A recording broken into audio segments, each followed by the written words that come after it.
தாய் தமிழ் உறவுகளுக்கு வணக்கம்.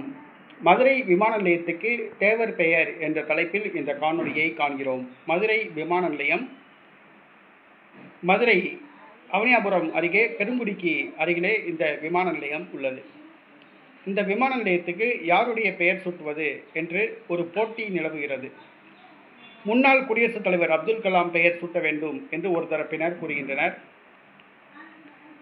அந்த விமான நிலையம் அமைவதற்கு தங்களுடைய இடங்களை வழங்கிய நிலங்களை வழங்கிய தேவேந்திரகுல வேளாளர் சமூகத்தை சார்ந்தவர்கள் இமானுவேல் சேகரன் பெயர் சூட்ட வேண்டும் என்று வலியுறுத்துகின்றனர். அதே போன்று முக்குளத்தோர் சமூகத்தை சார்ந்தவர்கள் பசும்பொன் முத்துராமலிங்க தேவர் பெயர் சூட்ட வேண்டும் என்று கோரி வருகின்றனர். திமுகவை சார்ந்தவர்களோ தந்தை பெரியார் பெயர் சூட்டப்பட வேண்டும் என்று கோரிக்கை வைக்கின்றனர்.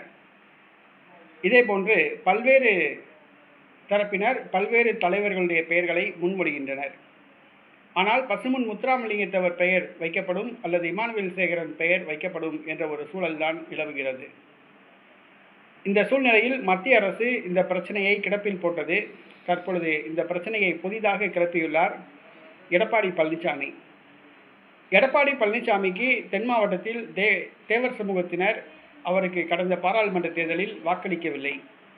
அவர்களுடைய வாக்குகளை கவருவதற்காக தேவர் சமூகத்தை திருப்திப்படுத்துவதற்காக நேற்றைய தினம் தடாலடி அறிவிப்பை வெளியிட்டுள்ளார்.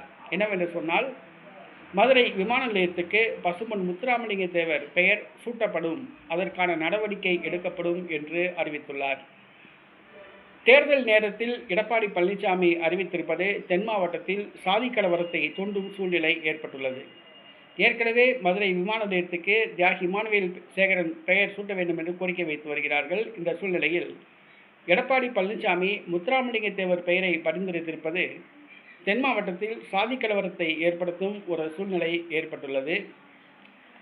முக்குளத்தோர் சமூகத்தை திருப்திப்படுத்துவதற்காக எடப்பாடி பழனிசாமி இந்த அறிவிப்பை வெளியிட்டுள்ளார். மற்றபடி முக்குளத்தோர் சமூகத்தின் மீது உள்ள அக்கறையின் காரணமாக இதனை அவர் வெளியிடவில்லை. முக்குளத்தோர் சமூகத்து வாக்குகளை கவர்வதற்காக ஓட்டு பொறுக்கி அரசியல் பண்ணுவதற்காக எடப்பாடி பழனிசாமி இந்த அறிவிப்பை நேற்றைய தினம் வெளியிட்டுள்ளார்.